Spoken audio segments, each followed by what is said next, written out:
Everyone. तो हम लोग अपना चैप्टर 11 डिस्कस कर रहे थे, nucleophilic substitution at carbonyl with loss of carbonyl oxygen. ठीक है, तो हमारे लेक्चर नंबर 8 है। तो हमने पहले क्या क्या डिस्कस किया था वो ब्रीफ में देख लेते हैं। तो सबसे पहले हमने देखा कि चैप्टर का जो टाइटल है उसका मीनिंग क्या है, nucleophilic substitution at carbonyl group with removal of oxygen item. ठीक है, इसको हमने देखा था दो रिएक्शन के एग्जाम्पल के हमने डिस्कस किया था। फिर उसके बाद हमने इंट्रोडक्शन में सिंपली देखा था कि हमारा कैसे sp2 hybridize centre sp3 hybridize centre में चेंज हो जा रहा है, हमारा ट्राइगोनल कार्बन आइटम कैसे हमारे पास टेट्राहेड्रल में चेंज हो जा रहा है। फिर हमने देखा था कि ये हमेशा इंटरमीडिएट स्टेबल कब होता है, स्टेबल कब नहीं होता है, वो हमने लास्ट चैप्टर में भी देखा था कि हम पीके वैल्यूज पे देखते हैं। अगर हमारा स्ट्रॉन्ग एसिड उसके करस्पॉन्डिंग बनता है तो हमारा गुड लिविंग ग्रुप होता है। ठीक है, ये सब तो हमने लास्ट में देखा था। फिर हमने देखा था कि मैकेनिज्म में कि हमारे पास अगर हमारे पास ऑक्सीजन ही आइटम हो तो हम कैसे पता करते हैं कि हमारे पास यहाँ पे सब्स्टिट्यूशन हुआ भी है कि नहीं हुआ है। ठीक है, तो हम इसको मास स्पेक्ट्रोस्कोपी से पता कर सकते हैं। ठीक है, जिसे हमने डिटेल में डिस्कस किया था लास्ट लेक्चर में। फिर सिंपली मैकेनिज्म देखी थी हमने, एसिड कैटलाइज मैकेनिज्म देखी थी और बेस कैटलाइज मैकेनिज्म देखी थी। तो उसमें हमने डिस्कस किया था कि दोनों में डिफरेंस क्या है। एसिड कैटलाइज में हमारे पास क्या हो रहा था, इलेक्ट्रोफिलिसिटी बढ़ रही थी हमारे पास कार्बोनिल ग्रुप की, जबकि बेस कैटलाइज में क्या हो रहा था, हमारे पास न्यूक्लियोफिलिसिटी बढ़ रही थी हमारे पास न्यूक्लियोफाइल की। ठीक है, फिर हमने फिर हमने मैकेनिज्म देखी थी दोनों की। फिर हमने देखा था कि हेमी एस्टर से हम क्या एस्टर बना सकते हैं। जब हमारे पास एसिड, इसको अगर हम फर्दर ट्रीट कर देते हैं तो हमारे पास क्या बन जाता है, एस्टर बन जाता है। इसकी मैकेनिज्म को हमने 4 स्टेप में डिस्कस किया था। फिर हमने मवाइन सॉल्ट का डिस्कस किया था। मवाइन सॉल्ट बहुत ही इंपॉर्टेंट है, हमने बताया भी था। इसके एक रिएक्शन को भी मैंने अपनी तरफ से दिखाया था। देन हमने देखा था कि एस्टर कैसे हाइड्रोलाइज होते हैं इन प्रेजेंस ऑफ एसिड। अगर हम स्ट्रॉन्ग एसिड लेते हैं तो हमारे पास पूरा हाइड्रोलाइज हो जाएगा, पर अगर हम वीक एसिड लें तो हमारे पास क्या करता है, हमारे पास ये सिलेक्टिव हाइड्रोलिसिस करेगा। ठीक है, वो भी किसका, हमारे पास जो ऑर्डिनरी एस्टल होगा उसका हाइड्रोलाइज करेगा, जबकि हमारे पास जो साइक्लिक एस्टल है उसका हाइड्रोलाइज ये नहीं करेगा। ठीक है, तो ये बहुत ही इंपॉर्टेंट एग्जाम्पल है, ये हमारे पास अभी ये 2021 में पूछा भी गया था एग्जाम में। ठीक है, फिर हमने एक बहुत ही इंपॉर्टेंट रिएक्शन देखी थी कि अगर हमारे पास गिग्नार रिएजेंट अगर हम सिंथेसाइज करना चाहें, पर अगर उसमें कार्बोनिल ग्रुप पहले से प्रेजेंट है हमारे पास रिएक्टेंट में ही, तो हमारे पास इसको हम ऐसे सिंथेसाइज नहीं कर सकते। ठीक है, तो हमको क्या करना पड़ेगा, कार्बोनिल को हमको पहले क्या करना पड़ेगा, प्रोटेक्ट करना पड़ेगा। ठीक है, प्रोटेक्ट क्यों करना पड़ेगा, क्योंकि हमारे पास देखा था कि ये इंट्रामोलिकुलर अटैक कर देता है। यहाँ पे क्या है, डेल्टा निगेटिव, यहाँ पे क्या है, डेल्टा पॉजिटिव। तो ये डेल्टा निगेटिव न्यूक्लियोफाइल यहाँ पे 1 2 3 4 मेम्बर रिंग का फॉर्मेशन करेगा और इंट्रामोलिकुलर अटैक कर देगा। ठीक है, जो कि हम नहीं चाहते हैं, इसलिए हम इसको क्या करेंगे, कार्बोनिल ग्रुप को प्रोटेक्ट कर देंगे। ठीक है, और जब हमारे पास रिएक्शंस हो जाए, जो हमारे पास प्रोडक्ट बनाना है हो जाएगा, फिर इसको हम क्या करेंगे, इसको हम HCl से हाइड्रोलाइज कर देंगे। ठीक है, देन हमने देखा था कि हमारे पाच नेचर में भी जो सब्सटेंस होते हैं जैसे ग्लूकोज, माल्टोज, उसमें हमारे पास हेमी एस्टर लिंक होती है। हेमी एस्टर लिंक हमने देखा था क्या होता है, एक कार्बन से अगर हमारे पास एक OH और एक OR बॉन्ड हो उसको हम क्या बोलते हैं, हेमी एस्टर। और एस्टर क्या होता है हमारे पास, जब एक कार्बन से हमारे पास दोनों OR बॉन्ड अटैच्ड हो। ठीक है, अब आगे डिस्कस करते हैं इमाइंस। अब देखिए इमाइंस क्या होते हैं। अभी हमको पता है कार्बोनिल ग्रुप क्या होते हैं, R C double bond OR। ठीक है, ऑक्सीजन की वैलेंसी कितनी होती है, 2। ठीक है, ये तो हमारे पास क्या है, कार्बोनिल कंपाउंड। अब इसी के करस्पॉन्डिंग अगर हम ऑक्सीजन को नाइट्रोजन सब्स्टिट्यूट कर दें, ऑक्सीजन को अगर हम नाइट्रोजन सब्स्टिट्यूट कर दें, ठीक है, और नाइट्रोजन की वैलेंसी कितनी होती है, 3। ऑक्सीजन तो है नहीं, ऑक्सीजन की कितनी होती है, 2। तो नाइट्रोजन की वैलेंसी 3 करने के लिए क्या करना पड़ेगा, एक और एटम अटैच करना पड़ेगा। ठीक है, इसी को हम क्या बोलते हैं, इमाइन। ठीक है, तो इमाइन क्या है, हमारा नाइट्रोजन एनालॉगस है कार्बोनिल कंपाउंड का। ठीक है, ये नाइट्रोजन एनालॉगस है किसका, कार्बोनिल कंपाउंड का। In fact the oxime formed from a ketone and hydroxylamine. ठीक है, कीटोन क्या होता है, RC double bond O, hydroxylamine क्या होती है, NH2OH। तो इनकी रिएक्शन कराते हैं तो हमारे पास क्या बनता है, इमाइन बनता है, double bond N OH R। ठीक है, सिंपली वाटर रिमूव हो जाएगा यहाँ से H2O और डबल बॉन्ड NOH बन जाएगा। Is just a special example of an imine. ठीक है, ये क्या है हमारे पास, स्पेशल एग्जाम्पल ऑफ इमाइन है। ये क्या है हमारे पास, स्पेशल एग्जाम्पल ऑफ इमाइन है। ठीक है, all imines have C double bond N। ठीक है, सारी इमाइंस में क्या होते हैं, हमारे पास C डबल बॉन्ड N होते हैं। और कब बनता है, जब हमारे पास प्राइमरी अमीन की रिएक्शन होती है एल्डिहाइड या कीटोन। ठीक है, तो एल्डिहाइड या कीटोन की जब भी हमारे पास प्राइमरी अमीन से रिएक्शन होगी तो हमारे पास क्या बनता है, इमाइन बनता है। आगे डिस्कस करेंगे सेकेंडरी अमीन पे क्या बनता है, पर प्राइमरी अमीन पे आपको याद रखना है क्या बनेगा, हमारे पास क्या बनेगा, इमाइन। कब बनेगा, जब हमारे पास प्राइमरी अमीन एल्डिहाइड या फिर कीटोन से रिएक्ट करेगी in presence of appropriate condition, या मतलब जनरली एसिड हम यूज करते हैं कैटलिस्ट के यूज में, ठीक है। अब जैसे हमारे पास ये एग्जांपल है, यहाँ पे क्या पास बेंजल्डिहाइड है और क्या है एनिलीन, ठीक है। यहाँ पे नाइट्रोजन सेंटर क्या एज वर्क करेगा, एज अ न्यूक्लियोफाइल वर्क करेगा, और यहाँ पे कार्बन सेंटर कैसा वर्क करेगा, एज अ इलेक्ट्रोफाइल वर्क करेगा, ठीक है। तो हमारे पास इंटरमीडिएट फॉर्म होगा और हमारे पास प्रोडक्ट क्या होगा वाटर रिमूवल के बाद इमाइन, ठीक है। तो इसकी मैकेनिज्म देखते हैं क्या होगी। अब देखिए मैकेनिज्म बहुत ही इंपॉर्टेंट है और बहुत ही इंटरेस्टिंग है, ठीक है। इंटरेस्टिंग इन द सेंस क्या है हमारे पास कि हमारे पास नेचर में मतलब कि हमारे पास कोई भी चीज़ कितनी कंट्रोल मैनर में हो सकती है उसको देखते हैं, ठीक है। हमारे पास ये इमाइन फॉर्मेशन हमारे पास बॉडी में भी बायोलॉजिकल कंडीशन में होता है, तो हमारे पास पीएच जो होती है अराउंड 6 to 7 के अराउंड होता है। अब वो पीएच 6 to अराउंड 7 के अराउंड क्या होती है, क्योंकि इसमें देखिए 2 स्टेप है। पहला स्टेप क्या है हमारे पास, amine attacks the carbonyl group to form the hemiacetal intermediate, ठीक है। यहाँ पे मैंने बोला कि क्या है न्यूक्लियोफाइल है और ये क्या है हमारे पास इलेक्ट्रोफाइल है, ठीक है। नाइट्रोजन का लोन पे इस पर अटैक करेगा, यहाँ पे O- आ जाएगा, ठीक है। फिर यहाँ पे क्या होगा प्रोटॉन ट्रांसफर, यहाँ पे OH हो गया, ठीक है। ये हमारे पास क्या फॉर्म हो गया हेमी एनिल, ठीक है। अब इसमें देखिए हमारे पास एसिड की जरूरत नहीं थी। एसिड की जरूरत अगर इसमें हम एसिड डाल दें, अगर हम सोचे कि इसकी रिएक्टिविटी बढ़ा दें, OH प्लस कर दें, तो इसकी इलेक्ट्रोफिलिसिटी बढ़ा दें, पर ऐसा नहीं होगा। क्यों नहीं होगा, क्योंकि हमारे पास नाइट्रोजन भी क्या हो जाएगा, हमारे पास प्रोटोनेट हो जाएगा। अब ये क्या है, अभी ये न्यूक्लियोफाइल नहीं है, ठीक है। न्यूक्लियोफाइल क्यों नहीं, क्योंकि नाइट्रोजन के पास लोन पेयर ही नहीं है, ठीक है। तो इस स्टेप में हम एसिड का यूज नहीं कर सकते, ठीक है। We can't use acid in first step, ठीक है। तो फर्स्ट स्टेप हम एसिड का यूज नहीं कर सकते, ठीक है। पर सेकेंड स्टेप में क्या है, OH तो हमारे पास गुड लिविंग ग्रुप नहीं होता है, ठीक है। OH is not a good leaving group, ठीक है। तो इसको लिविंग ग्रुप बनाने के लिए हम क्या यूज करेंगे, एसिड यूज करेंगे, ठीक है। अब एसिड यूज करेंगे तो क्या हो जाएगा, OH2 प्लस हो जाएगा, नाइट्रोजन का लोन पेयर वाटर रिमूव कर देगा और हमारे पास क्या बन जाएगा, इमाइन फॉर्म हो जाएगा। यहाँ से H प्लस लॉस जाएगा, ठीक है, इमाइन फॉर्म हो जाएगा, ठीक है। तो पहले स्टेप में देखिए क्या है, हमारे पास एसिड का यूज नहीं है, दूसरे स्टेप में क्या है, एसिड का यूज है, ठीक है। अब ऐसा तो नहीं है कि दोनों स्टेप अलग अलग हो रहे हैं, हमारे पास रिएक्शन तो क्या होगी, साथ में होगी, ठीक है। तो हम क्या यूज करते हैं, हम ऐसे पीएच यूज करते हैं जो कि ना ही बहुत ही ज्यादा एसिडिक हो, ना ही जो बहुत ही कम मतलब हो, ठीक है। तो न्यूट्रल पीएच कितनी होती है, अराउंड 7 होती है। तो हम 6 to 7 के अराउंड पीएच यूज करते हैं ताकि हमारे पास रिएक्शन हो जाए। अदरवाइज हमारे पास अगर हम ज्यादा एसिडिक कंसिडर कर देंगे तो हमारे पास फर्स्ट स्टेप ही नहीं होगा। अगर एसिड यूज ही नहीं करेंगे तो हमारे पास सेकंड स्टेप नहीं होगा, ठीक है। तो हम एक मॉडरेट कंडीशन हम यूज करते हैं जो कि पीएच 6 to 7 के बीच में लाई करती है, ठीक है। तो हम देखिए ये स्लाइड एक्सप्लेन भी कर रही है, ठीक है। अगर हमारे पास ये स्टेप जो हमारे पास पहला स्टेप है, अगर ये pH 4 से कम है तो बहुत ही स्लो होगा। स्लो क्यों होगा, क्योंकि pH 4 क्या होती है, pH 4 से कम क्या होगा, हमारे पास एसिडिक कंडीशन हो जाएगी, और एसिडिक कंडीशन में क्या हो जाएगा, हमारे पास ये प्रोटोनेट हो जाएगा, और जब ये प्रोटोनेट हो जाएगा तो ये एज अ न्यूक्लियोफाइल वर्क ही नहीं कर पाएगा, ठीक है। As a nucleophile it can not work. Then यहाँ पे सेकेंड स्टेप में क्या है, हमको एसिड तो चाहिए, acid catalyst needed, because otherwise क्या होगा, हमारे पास ये बिलो pH 6 मतलब कि अबव pH 6 बहुत ही स्लो होगा, क्योंकि अबव pH 6 क्या होगा, हमारे पास बेसिक कंडीशन होगी, पर हमको यहाँ पे क्या चाहिए, यहाँ पे हमको क्या चाहिए, एसिडी कंडीशन चाहिए, ठीक है। तो एसिडी कंडीशन हमको चाहिए तो हमको क्या करना पड़ेगा, एसिड यूज करना पड़ेगा, ठीक है। तो ये देखिए बहुत ही अच्छा एग्जाम्पल है कि हम कैसे कंट्रोल मैनर में रिएक्शन को कराते हैं। ना ही हमको बहुत ही ज़्यादा एसिडी कंडीशन लेनी है, ना ही बहुत ही बेसिक कंडीशन लेनी है, हमको around neutral to acidic condition का यूज करना पड़ेगा। अब देखिए जो इमाइंस होते हैं हमारे पास वो यूजुअली क्या होते हैं, अनस्टेबल होते हैं, ठीक है। जो भी हमने फॉर्म किया था, जैसे यहाँ पे क्या है डबल बॉन्ड नाइट्रोजन, फिर क्या है कोई एल्काइल ग्रुप है, ठीक है। तो हमारे पास ये क्या है, हमारे पास होते हैं अनस्टेबल होते हैं, ठीक है। अब कुछ इमाइंस मोस्टली इमाइंस ये होते हैं अनस्टेबल होते हैं, कुछ होंगे जो स्टेबल होंगे, उनका जिसको हम डिस्कस करेंगे, उसका रीजन बताएंगे कि वो स्टेबल है। अब ये क्या होते हैं अनस्टेबल है, तो हम यहाँ पे वाटर के साथ ट्रीट करेंगे तो क्या हो जाएंगे, हाइड्रोलाइज हो जाएंगे, ठीक है। अब देखिए हमारे पास क्या है, हमारे पास रिएक्टर में क्या है, कीटोन है, और ये हमारे पास क्या है, एमीन है, प्राइमरी एमीन है, ठीक है। ये हमारे पास क्या है 1 डिग्री एमीन है, ठीक है। और ये क्या है हमारे पास कीटोन है, ठीक है। तो जब भी 1 डिग्री एमीन एल्डिहाइड और कीटोन से रिएक्ट करती है तो क्या हमारे पास बनाती है, इमाइन बनाती है, ठीक है। ये हमने अभी देखा था।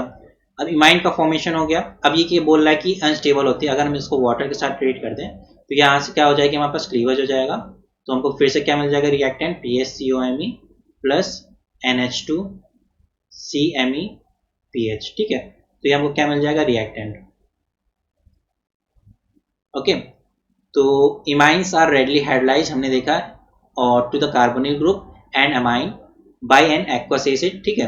इन fact except the particularly stable special cases. Okay, कुछ केसेस अभी हम डिस्कस करेंगे जो कि स्टेबल इमाइंस होते हैं, अदरवाइज मोस्टली इमाइंस क्या होते हैं, अनस्टेबल, जिसको हम हाइड्रोलाइज कर सकते हैं। Most can be hydrolyse by water without acid और बेस कैटलिस्ट। ठीक है, बहुत इतने स्टेबल है कि हम अगर वाटर ही से ट्रीट कर दें तो ये क्या हो जाएंगे, हाइड्रोलाइज हो जाएंगे। You have in fact already met an imine hydrolysis at the end of chapter 10। हमने लास्ट चैप्टर में डिस्कस भी किया था, वहाँ पे हम ग्रिग्नार्ड रिएजेंट से नाइट्राइल बना रहे थे, आपको अगर याद हो। यहाँ पे देखिए फर्स्ट स्टेप है, ठीक है, यहाँ पे क्या है हमारे पास, ये ग्रिग्नार्ड रिएजेंट है। ठीक है, ये हमारे पास क्या है, ग्रिग्नार्ड रिएजेंट। यहाँ पे पीएच माइनस क्या है, न्यूक्लियोफाइल। ठीक है, तो यहाँ पे क्या करेगा, सी ट्रिपल बॉन्ड एन है। ठीक है, पीएच माइनस क्या है हमारे पास, न्यूक्लियोफाइल, एमजीबीआर प्लस होगा यहाँ पे। ठीक है, ये क्या करेगा यहाँ पे अटैक, यहाँ पे, और ये यहाँ पे क्या बन जाएगा, माइनस। ठीक है, तो यहाँ पे क्या बन जाएगा, C PH double bond N M G B R. ठीक है, यही हमारे पास है। ठीक है, अब इसके बाद हमने क्या किया, इमाइन है हमारे पास। इमाइन अभी इमाइन कंप्लीटली नहीं है क्योंकि यहाँ पे एन माइनस है, M G B R plus है, तो यहाँ पे क्या हो जाएगा, हम प्रोटॉन ट्रांसफर हो जाएगा, तो ये क्या है हमारे पास, अनस्टेबल इमाइन है। अब वाटर के साथ ट्रीट करेंगे तो यहाँ पे क्या हो जाएगी, क्लीवेज। यहाँ पे क्या हो जाएगा हमारे पास, P H double bond O, oxygen यहाँ पे आ गया और दो हाइड्रोजन बचे, वो किससे जुड़ जाएंगे, एनएच से। हमारे पास अमोनिया सिस्टम से क्या हो जाएगी, लीव हो जाएगी। ठीक है, अब इसकी मैकेनिज्म क्या है, फर्स्ट स्टेप की मैकेनिज्म तो हमने इतने पार्ट की तो मैकेनिज्म मैंने बता दी। ठीक है, अब इसके आगे की मैकेनिज्म क्या है, बहुत ही सिंपल है। ये हमारे पास डबल बॉन्ड एनएच है। ठीक है, प्रोटॉन के साथ ट्रीट करेंगे तो किसमें कन्वर्ट हो जाएगा, डबल बॉन्ड एनएच2। अब इसकी इलेक्ट्रोफिलिसिटी क्या बढ़ गई, इंप्रूव हो गई। ठीक है, इंप्रूव हो गई इसकी इलेक्ट्रोफिलिसिटी हमारे पास से। ठीक है, सिस्टम की इलेक्ट्रोफिलिसिटी इंप्रूव हो गई, तो हमारे पास वाटर क्या है, अटैक कर सकता है। ठीक है, तो वाटर अटैक करेगा तो हमारे पास क्या हो जाएगा, डबल बॉन्ड ब्रेक हो जाएगा, इसमें कन्वर्ट हो जाएगा सिंगल बॉन्ड में। ठीक है, फिर यहाँ पे सिंपल क्या है, प्रोटॉन रिमूवल, OH हो गया। फिर NH2 क्या करेगा, प्रोटॉन अब्स्ट्रैक्ट करेगा NH3 प्लस में, फिर OH का लोन पेयर पुल करेगा, इसको अमोनिया लीव कर देगा। देन लास्ट स्टेप में क्या हो जाएगा, H प्लस निकल जाएगा, तो हमारे पास क्या बन जाएगा, ये फाइनली क्या बन जाएगा, हमको कीटोन फॉर्म हो जाएगा। ठीक है, तो हमने देखा कि हम नाइट्राइल से कीटोन कैसे बना सकते हैं। ठीक है, और यहाँ पे जो R ग्रुप चाहिए वो हम एज अ ग्रिग्नार्ड रीजन में लेंगे। ठीक है, जैसे हमको यहाँ पे C ट्रिपल बॉन्ड N। ठीक है, अगर हमको यहाँ पे क्या बनाना है, C double bond O CH3। ठीक है, तो हम क्या यूज करेंगे, ग्रिग्नार्ड रीजन क्या यूज करेंगे, CH3 MgBr यूज करेंगे। फिर हम क्या यूज कर लेंगे, हाइड्रोलिसिस यूज कर लेंगे। ठीक है, तो हमको क्या मिल जाएगा, ये प्रोडक्ट मिल जाएगा। अब देखिए हमने बोला था कि जो कुछ इमाइंस क्या होते हैं, स्टेबल होते हैं। ठीक है, मोस्टली इमाइंस क्या है, अनस्टेबल, जिसको हम हाइड्राइज कर सकते हैं वाटर के साथ, पर कुछ इमाइंस होते हैं वो स्टेबल होते हैं। ठीक है, अभी इमाइंस क्या है हमारे पास, imines in which the nitrogen atom carries an electronegative group are usually stable. ठीक है, यहाँ पे क्या है, नाइट्रोजन एटम और इसके साथ क्या अटैच्ड है, इलेक्ट्रोनेगेटिव एटम ऑक्सीजन। यहाँ पे क्या अटैच्ड है, नाइट्रोजन। यहाँ पे क्या अटैच्ड है, नाइट्रोजन। ठीक है, तो जब भी नाइट्रोजन के साथ कोई इलेक्ट्रोनेगेटिव एटम जुड़ा हो जिसके पास लोन पेयर हो, वो क्या होते हैं, हमारे पास स्टेबल इमाइन होते हैं। ठीक है, एग्जांपल इंक्लूड्स ऑक्साइन, ये क्या है, ऑक्साइन, हाइड्रोजोन्स एंड सेमी कार्बोजोन्स। ठीक है, ये सेमी कार्बोजोन्स है, हाइड्रोजोन्स है। ठीक है, अब ये स्टेबल क्यों है, आपको सोचना चाहिए। ठीक है, स्टेबल ये है क्योंकि देखिए ऑक्सीजन का लोन पे यहाँ पे क्या होगा, कंजुगेशन में होगा, और यहाँ पे क्या आ जाएगा, नेगेटिव चार्ज।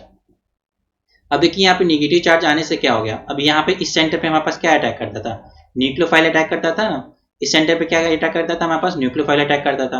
अब जब यहाँ पे नेगेटिव चार्ज आ रहा है तो न्यूक्लियोफाइल क्या अटैक कर पाएगा, अच्छे से नहीं कर पाएगा, क्योंकि नेगेटिव और नेगेटिव के बीच क्या होगा, नेगेटिव और नेगेटिव के बीच क्या होगा, हमारे पास रिपल्सन होगा। ठीक है, तो यहाँ पे हमारे पास क्या हो जाएगा, अब ये अमाइंस क्या है हमारे पास, स्टेबल है। ठीक है, बहुत ही अगर हार्श कंडीशन यूज करें तो हम हाइड्रोलाइज कर सकते हैं, पर नॉर्मली कंडीशन में जहाँ पे हम देख रहे थे कि सिर्फ वाटर के साथ ही हाइड्रोलाइज हो रहा था, तो वो तो यहाँ पे बिल्कुल ही पॉसिबल नहीं है। ठीक है, तो हमारे पास इमाइंस कब स्टेबल होंगे, जब भी हमारे पास नाइट्रोजन आइटम से हमारे पास कोई इलेक्ट्रोनेगेटिव आइटम जुड़ा हो।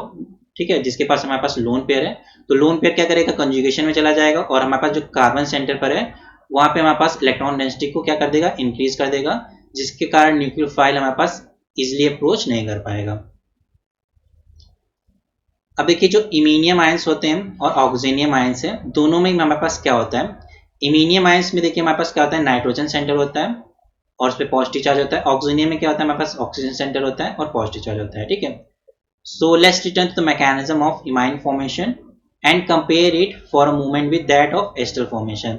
The only difference to begin with it that there is no need of acid catalyst for the addition of amine. ठीक है, एडिशन ऑफ एमाइन में हमको देखिए एसिड की जरूरत नहीं है। ठीक है, एसिड अगर हम यूज करेंगे तो रिएक्शन को क्या कर देगा, कोई होने नहीं देगा। क्यों नहीं होने देगा? क्योंकि नाइट्रोजन क्या हो जाएगा हमारे पास, प्रोटोनेट हो जाएगा और एज ए न्यूक्लियोफाइल वर्क नहीं कर पाएगा। ठीक है, पर हमारे पास एस्टर फॉर्मेशन क्या है, क्या है, हमको एसिड यूज करना पड़ेगा। एसिड क्यों यूज करना पड़ेगा? क्योंकि हमको इस सेंटर की इलेक्ट्रोफिलिसिटी को बढ़ाना है। ठीक है, यहाँ पे इलेक्ट्रोफिलिसिटी हम नहीं बढ़ा रहे हैं फिर भी काम चल जा रहा है, क्योंकि हमारे पास नाइट्रोजन के करस्पॉन्डिंग जो न्यूक्लियोफाइल्स होते हैं वो क्या होते हैं, बेटा न्यूक्लियोफाइल्स होते हैं। ठीक है, तो but there is no need of acid collected in the addition of alcohol a much weaker nucleophile. ठीक है, तो ये हमने देखा अभी। अब मैकेनिज्म में क्या है, नाइट्रोजन का सेंटर देखिए कार्बोनिल सेंटर पर अटैक करेगा। सिंपली इस तक मैकेनिज्म तो बहुत देख चुके हैं। फिर यहाँ पे क्या हो जाएगा, प्रोटॉन ट्रांसफर हो जाएगा OH, दिन हमारे पास क्या हो जाएगा, यहाँ पे OH2 प्लस प्रोटोनेट हो जाएगा, देन नाइट्रोजन का लोन पे इसको पुश करेगा और सिस्टम से निकाल देगा, तो हमारे पास क्या आ जाएगा, एमीनियम आयन। ठीक है, अब दूसरे केस में क्या हो रहा है, एस्टर फॉर्मेशन में हमारे पास ऑक्सीजन प्रोटोनेट जा रहा है, फिर ऑक्सीजन अल्कोहल का में ऑक्सीजन का लोन पे अटैक करेगा, देन हमारे पास क्या हो जाएगा, प्रोटॉन ट्रांसफर, देन हमारे पास क्या आ जाएगा, ऑक्सीजन आयन। ठीक है, तो इमीनियम आयन में क्या होता है, हमारे पास नाइट्रोजन सेंटर पर पॉजिटिव चार्ज, ऑक्सीजन आयन में क्या होता है, हमारे पास ऑक्सीजन सेंटर पर पॉजिटिव चार्ज। अब देखिए हमें 1 डिग्री अमाइन में देखा था, जब हमारे पास एल्डिहाइड और कीटोन से रिएक्ट कर रहा था तो हमारे पास क्या बन रहा था, हमारे पास क्या बन रहा था, इमाइन बन रहा था। ठीक है, पर ये हमारे पास क्या है, 2 डिग्री अमीन। ये हमारे पास क्या है, 2 डिग्री अमीन। 2 डिग्री अमीन क्या है, क्योंकि यहाँ पे देखिए 2 R ग्रुप हैं जबकि सिर्फ एक ही हाइड्रोजन है। ठीक है, तो प्राइमरी अमीन क्या होती है हमारे पास, जब सिर्फ एक एल्किल ग्रुप जुड़ा हो R। सेकेंडरी अमीन क्या होगी, जब हमारे पास 2 एल्किल ग्रुप जुड़े हैं R2NH। टर्सरी अमीन क्या होगी, जब हमारे पास 3 एल्किल ग्रुप जुड़े हैं मतलब कि R3NO। ठीक है, तो हमारे पास क्या है, ये 2 R ग्रुप जुड़े हैं और एक हाइड्रोजन है, तो हमारे पास क्या होगी, secondary amine.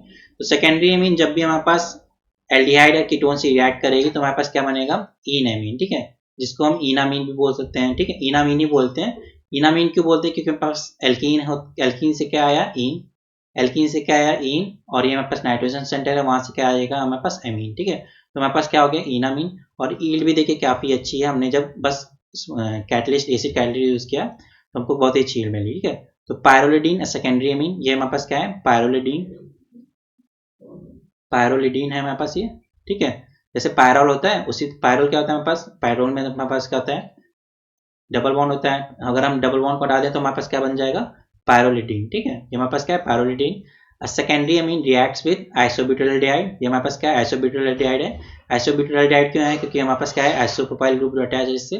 Under the sort condition of, under sort of condition of you would use to make an imine. ठीक है, क्या मतलब बोलना चाह रहा है कि हमको एसिड यूज करना है to give an enamine. The name enamine combines in double bond and amine. ठीक है, अब इसकी मैकेनिज्म क्या है, बहुत ही सिंपल है। यहाँ पे देखिए सेकेंडरी अमीन है, 2 डिग्री अमीन है।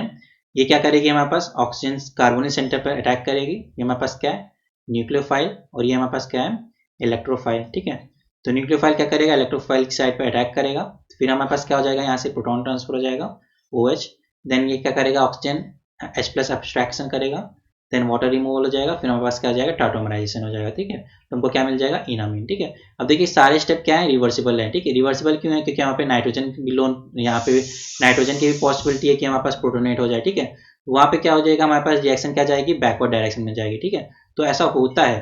ठीक है, इसीलिए हमारे पास क्या है, दोनों रिवर्सिबल डायरेक्शन में एरो है, तो हमको रिएक्शन को अप्रोप्रिएट कंडीशन में कराना होगा, तभी हमारे पास इनामीन फॉर्मेशन हो जाएगा। ठीक है, अब जो इमीनियम आयंस होते हैं वो हमारे पास can react as electrophilic intermediate. ठीक है, इमीनियम आयंस हमारे पास कैसे रिएक्ट कर सकते हैं, इलेक्ट्रोफिलिक इंटरमीडिएट की तरह। We made the point about the difference in reactivity of iminium ion and oxonium ion. ठीक, इमीनियम आयन में क्या होता था, हमारे पास नाइट्रोजन सेंटर पे पॉजिटिव चार्ज, ऑक्सीनियम में क्या होता था, ऑक्सीजन सेंटर पे पॉजिटिव चार्ज। ठीक है, डिफरेंस क्या दोनों में, iminium ion can lose H+ ion. ठीक है, इमीनियम आयन में क्या होता है, हमारे पास double bond N H plus R, यहाँ पे कुछ R2R1 मान लीजिए। ठीक है, इमीनियम आयन क्या कर सकता है, ये प्रोटॉन लॉस कर सकता है एंड फॉर्म एंड इमाइन। ठीक है, जब इससे प्रोटॉन लॉस हो जाएगा तो क्या हो जाएगा, हमारे पास इमाइन फॉर्म हो जाएगा, जो कि जनरली स्टेबल होता है अगर हम हाइड्रोलाइज ना करें। ठीक है, while an oxonium ion reacts as an electrophile. ठीक है, ऑक्सीनियम आयन में क्या होता है, हमारे पास double bond O plus R, यहाँ पे H मान लीजिए ऑक्सीनियम, और यहाँ पे क्या है R2। ठीक है, तो ये क्या करेगा, एज इलेक्ट्रोफाइल अटैक करेगा, तो यहाँ पे न्यूक्लियोफाइल क्या कर सकता है, अटैक करेगा, और हमारे पास क्या बनाया जाएगा, स्टेबल कंपाउंड R1CR2OH और न्यूक्लियोफाइल। ठीक है, ये क्या हमारे पास स्टेबल है। ठीक है, तो हमारे पास क्या है, जो हमारे पास इमीनियम आयन है वो तो जनरली क्या कर रहा है, प्रोटॉन लॉस कर दे रहा है, और हमारे पास स्टेबल कंपाउंड किस में कन्वर्ट हो जा रहा है, इमाइन में, ठीक है। पर ऑक्सीनियम क्या है, ऑक्सीनियम हमारे पास एज इलेक्ट्रोफाइल भी वर्क कर सकता है, ठीक है। पर क्या डिफरेंस अभी देखिए आता है, iminium ion can however react as electrophile, ठीक है। तो इमीनियम आयन भी इलेक्ट्रोफाइल की तरह वर्क कर सकता है, पर कब, जब हमारे पास सुटेबल न्यूक्लियोफाइल प्रेजेंट हो। सुटेबल न्यूक्लियोफाइल जैसे हमारे पास क्या है, हमारे पास NaCnBH3 सोडियम साइनोबोराइड है, ठीक है। NaBH4 से हमारे पास इसका फॉर्मेशन होता है। NaBH4 क्या होता है, हमारे पास स्ट्रॉन्गर रिड्यूसिंग एजेंट होता है, जबकि NaCnBH3 क्या है, उसका हमारे पास मतलब कि माइल्ड रिड्यूसिंग एजेंट है। माइल्ड क्यों है, क्योंकि साइनो ग्रुप क्या है, जैसे हमारे पास BH4 होता है सिर्फ, पर यहाँ पे क्या हमारे पास Cn है, ठीक है। तो Cn क्या करेगा, हमारे पास इलेक्ट्रॉन डेंसिटी को रिमूव कर देगा, ठीक है। तो H माइनस का ट्रांसफर क्या हो सकता है, हमारे पास थोड़ा सा स्लो हो जाता है, ठीक है। In fact they are very good electrophiles and are rapidly by the mild reducing agent like sodium cyanoboride, ठीक है। तो देखिए हमारे पास जैसे ये कार्बोनिक कंपाउंड था, जब इसका सोडियम साइनोबोराइड से हमने रिएक्शन कराई तो कोई रिएक्शन नहीं हुई, ठीक है। तो यहाँ पे हमारे पास रिडक्शन नहीं हुआ, नो रिडक्शन, ठीक है। जबकि हमारे पास इमीनियम आयन से हमने जब रिडक्शन कराया तो ये रिडक्शन हो गया, ठीक है। मतलब कि ये क्या है, हमारे पास ये मोर रिएक्टिव है, ये क्या है हमारे पास मोर रिएक्टिव है देन करस्पॉन्डिंग कार्बोनिल कंपाउंड, ठीक है। कंक्लूजन क्या निकला कि हमारे पास ये क्या है, मोर रिएक्टिव है देन करस्पॉन्डिंग कार्बोनिल कंपाउंड, ठीक है। अगर मान लीजिए आप इसको आप रिड्यूस कराना चाहते तो आप क्या यूज कर सकते थे, NaBH4 यूज कर सकते थे, ठीक है। तो हमारे पास ये किस में रिड्यूस हो जाता है, हमारे पास सिंपली ये अल्कोहल में रिड्यूस हो जाता है, ठीक है। पर जब अगर हम सोडियम साइनोबोरोहाइड्राइड यूज करेंगे तो हमारे पास रिडक्शन नहीं होगा, ओके। और अगर हम इमीनियम आयंस यूज करें तो हम चाहे सोडियम साइनोबोराइड लें चाहे सोडियम बोराइड लें, दोनों ही केस में हमारे पास क्या हो जाएगा, रिडक्शन हो जाएगा। अब देखिए जो अमाइंस होते हैं हमारे पास, अमाइंस उसको हम इमीन्स से कैसे बना सकते हैं, ठीक है। इसको हम बोलते हैं रिडक्टिव एमिनेशन, ठीक है। A useful way of making amines, ये क्या है हमारे पास अमाइन है, इज बाय रिडक्शन ऑफ इमीन्स, इस रिडक्शन ऑफ इमीन्स, यहाँ पे हमारे पास क्या हो रहा है, रिडक्शन हो रहा है, ठीक है।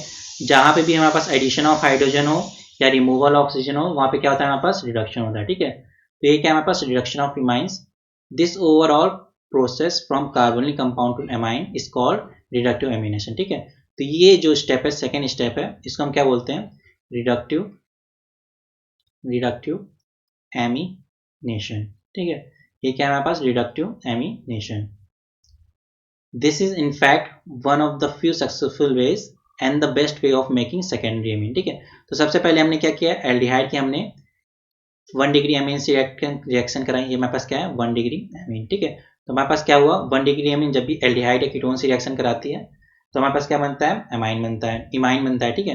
अब इमाइन का रिडक्शन कराएंगे हम तो हमारे पास क्या बन जाएगा, अमाइन अमीन, ठीक है। क्या होगा हमारे पास इस सेंटर पर, और इस सेंटर पे हमारे पास क्या हो जाएंगे, हाइड्रोजन हो जाएंगे, हाइड्रोजन ऐड हो जाएंगे, ठीक है। तो हमारे पास क्या हो जाएगा, आर एच, यहाँ पे एन आर, यहाँ पे भी हाइड्रोजन ऐड हो जाएगा और यहाँ पे भी हाइड्रोजन ऐड हो जाएगा, ठीक है। तो हमारे पास कैसी अमीन है, ये 2 डिग्री अमीन है, ठीक है। तो अमाइंस को हम कैसे कन्वर्ट, इमीन्स को हम कैसे अमाइंस में कन्वर्ट कर सकते हैं, बाय रिडक्टिव एमिनेशन। अब प्राइमरी अमीन्स को हम सेकेंडरी अमीन में, और सेकेंडरी अमीन को हम कैसे टर्सरी अमीन में कन्वर्ट कर सकते हैं, ठीक है, बहुत ही इंपॉर्टेंट है ये। तो 1 डिग्री अमीन को हम 2 degree amine, two degree amine से हम 3 डिग्री अमीन का कैसे फॉर्मेशन कर सकते हैं, उसको हम डिस्कस करेंगे इस लेक्चर में। ये हमारे पास लास्ट टॉपिक है इस लेक्चर का। तो हमारे पास सिंपली क्या है, हमारे पास कीटोन है, कीटोन की रिएक्शन हमने किसके साथ कराई, अमोनिया और सोडियम साइनोबोराइड, ठीक है। तो यहाँ पे क्या होगा हमारे पास, जब भी हम एल्डिहाइड और कीटोन की अमीन्स रिएक्शन कराते हैं, अमोनिया से रिएक्शन कराएंगे तो हमारे पास क्या हो जाएगा, उससे करस्पॉन्डिंग हमको क्या मिल जाएगा, इमाइन, ठीक है। यहाँ पे क्या था हमारे पास, पीएच था, पीएच, और यहाँ पे क्या एमी, ठीक है। अब सोडियम साइनोबोराइड क्या करेगा, as a reducing agent work करेगा, ये क्या वर्क करेगा, एज अ रिड्यूसिंग एजेंट, ठीक है। तो रिड्यूसिंग एजेंट के वर्क करेगा तो हमारे पास यहाँ पे भी हाइड्रोजन ऐड हो जाएगा, यहाँ पे भी हाइड्रोजन ऐड हो जाएगा, तो हमारे पास क्या बन जाएगा, पीएच CnH2 और एमी, ठीक है। तो हमारे पास ये क्या बन गया, हमारे पास 1 डिग्री अमीन, ठीक है। अब 1 डिग्री अमीन की जब हम HCHO और सोडियम साइनोबोराइड से रिएक्शन कराते हैं तो हमको क्या बनता है, 2 डिग्री अमीन, ठीक है। ये क्या बनता है, 2 डिग्री अमीन, ठीक है। तो हमको ये सेकंड स्टेप की मैकेनिज्म को देखना है, फर्स्ट स्टेप तो हम देख लिया, सेकंड स्टेप में कि बेसिकली क्या होगा देखते हैं। देखिए हमारे पास प्राइमरी अमीन थी तो इसके हमने एल्डिहाइड से रिएक्शन कराई, तो हमारे पास बेसिकली क्या हमारे पास फॉर्मेशन हो जाएगा, PH CMeN, okay, NH CH2 OH, ठीक है। अब हमने एसिड भी यूज़ किया तो हमारे पास क्या हो जाएगा, OH2 प्लस हो जाएगा और नाइट्रोजन यहाँ से इसको लीव करा देगा, तो यहाँ पे क्या हो जाएगा PHCMe N double bond CH2 और यहाँ पे क्या है H, यहाँ पे क्या बन जाएगा पॉजिटिव चार्ज, ठीक है। तो फॉर्मल्डिहाइड है हमारे पास ये SCHO, ठीक है। नाइट्रोजन इस पर अटैक करेगा तो हमारे पास क्या बन जाएगा NCH2OH, ठीक है। NCH2OH बन गया, ठीक है। उसके पास क्या हो जाएगा, हमारे पास ऑक्सीजन का प्रोटोनेशन हो जाएगा, फिर नाइट्रोजन का लोन पेयर इसको रिमूव कर देगा तो क्या बन जाएगा N plus double bond CH2, ठीक है। अब हमारे पास कैसा फॉर्मेशन हो गया, इमाइन आयन जैसा फॉर्मेशन हो गया, ठीक है। फिर हमारे पास सोडियम साइनोबोराइड से रिडक्शन कराएंगे तो H माइनस का ट्रांसफर हो जाएगा यहाँ पे और यहाँ पे क्या हो जाएगा, न्यूट्रलाइज हो जाएगा, ठीक है। तो हमारे पास क्या बन गया 2 डिग्री अमीन, ठीक है। अब 2 डिग्री अमीन को हमको 3 डिग्री अमीन में कन्वर्ट करना है तो सेम प्रोसेस फॉलो करना पड़ेगा, एल्डिहाइड, देन हमारे पास क्या यूज करना पड़ेगा, सोडियम साइनोबोराइड, ठीक है।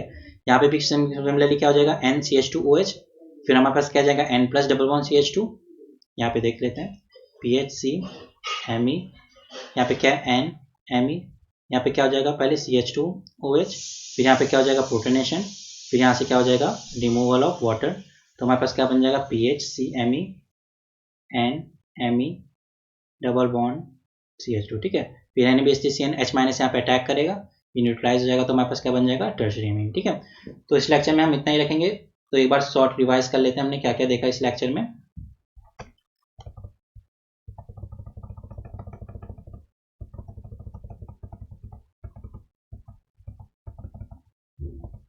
तो सबसे पहले हमने क्या देखा कि इमाइंस जो होते हैं हमारे पास वो क्या होते हैं, नाइट्रोजन एनालॉगस होते हैं किसके, कार्बोनिल कंपाउंड्स के, ठीक है। तो कार्बोनिल कंपाउंड में अगर हम ऑक्सीजन हटा के नाइट्रोजन लगा दें, उसकी वैलेंसी को सेटिस्फाई कर दें, उसको क्या हम बोलते हैं इमाइन आयंस, ठीक है। अब इमाइंस जो होते हैं हमारे पास 2 स्टेप में फॉर्मेशन होता है।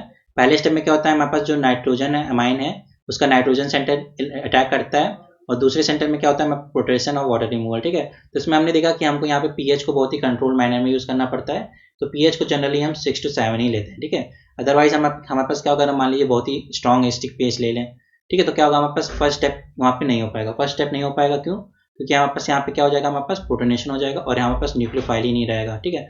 न्यूक्लियोफाइल ही नहीं रहेगा तो रिएक्शन ही नहीं हो पाएगी। पर सेकेंड स्टेप के लिए हमको क्या चाहिए, हमको एसिड चाहिए, क्योंकि हमको OH को गुड लिविंग ग्रुप में प्रेजेंट रिमूव करना है, तो हमको एक अच्छा गुड लिविंग ग्रुप करने के लिए एसिड यूज करना पड़ेगा, ठीक है।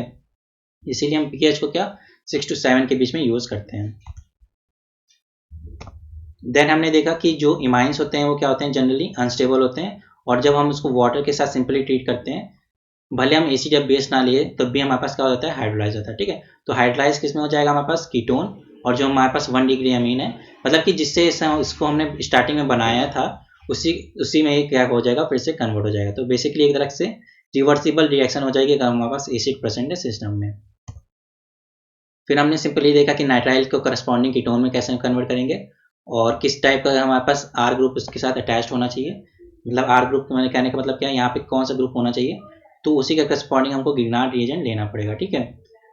फिर हमने देखा कि कुछ इमाइंस जो होते हैं वो क्या होते हैं, स्टेबल होते हैं। स्टेबल क्यों होते हैं, क्योंकि हमारे पास जो यहाँ पे हमारे पास देखिए जो हमारे पास यहाँ कॉन्जुगेशन हो रहा था, यहाँ पे क्या जा रहा था, हमारे पास निगेटिव चार्ज आ रहा था, ठीक है। निगेटिव चार्ज से क्या हो रहा था, हमारे पास न्यूक्लियोफाइल अच्छे से अप्रोच नहीं कर पा रहा था, तो हमारे पास क्या हो जा रहा था, रिपल्सन हो रहा था between negative and negative charge. तो हमारे पास ये माइंस क्या हो जाते हैं, स्टेबल हो जाते हैं, क्योंकि हमारे पास न्यूक्लियोफाइल जब इलेक्ट्रोफाइल पे अप्रोच ही नहीं कर पाएगा तो रिएक्शन क्या हो जाएगी, ईजी नहीं हो पाएगी।